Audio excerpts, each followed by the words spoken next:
ni inkuru mbi cyane rero ku ngabo za Kongo ndetse n'abafatanyije harimo FARDC ndetse na Wazalendo, kuko ubu ngubu ibyo bari bishingikirije bikomeje kubakarana nyuma y'uko witwa General Omega nawe agiye gushyikirizwa u Rwanda.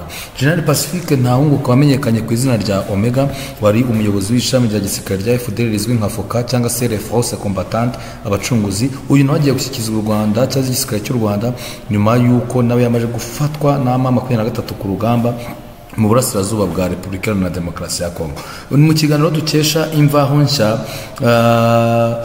yagiranye na Dr Oscar Barinda ariwe muvugizi wungirije w'umutwe wa 23, ngo yavuze ko uyu munsi General Omega aza gushyikirizwa ingabo z'u Rwanda. Yavuze ko General Omega gashobora koherezwa kuri uyu wa gatatu tariki ya 5 Werurwe 2025 cyangwa ejo.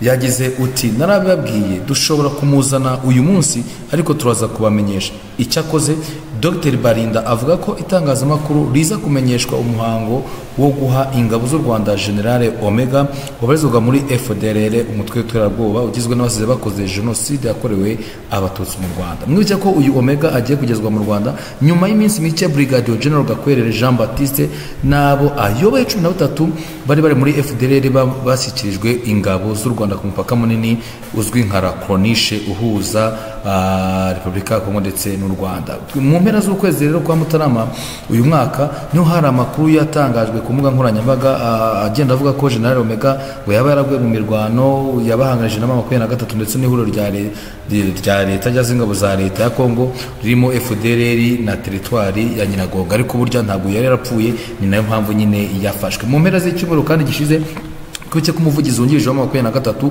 Dr Oscar Barinda yavuze ko umurambo wa General Omega ngo utaraboneka. Icyo gihe nibwo yagize ati General Omega amakuru ye muzayamenya, tuzayatangaza vuba aha, turacyamushakisha. Ati nge nageze mu ndaki ye, indaki ya General Omega iri Kanyamahoro munsi y'ikirunga cya Nyiragongo, ntawe urimo ariko n'umurambo we ntawo twabonye. Urumva ko iki gihe nibwo cyagiye yaraduze muri dilema tutazi ngo ese koko yaba yarapfuye cyangwa se baramwishe.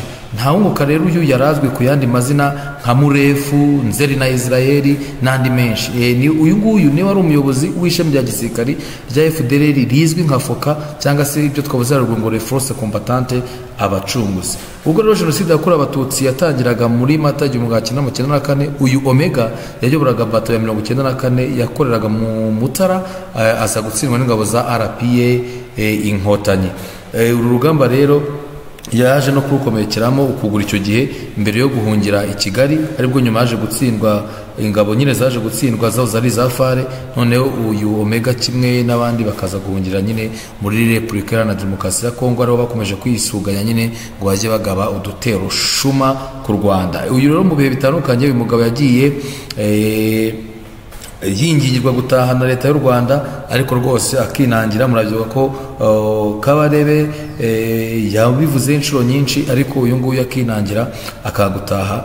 Iyi ngabo ni ingingo yagarutswe inshuro nyinshi. Ubu rero ingabo z'u Rwanda rero zikaba ziteguye kwakira uyu mugabo rarisha mu mashyamba, ariko ake kakaba karangiye. Nyaboneka ingabo za M23 rikababwire ngo ni ingabo zikomeye, ni ingabo ziteguye, aho bukera icyitwa FDLR kiraza kwibagirana neza neza.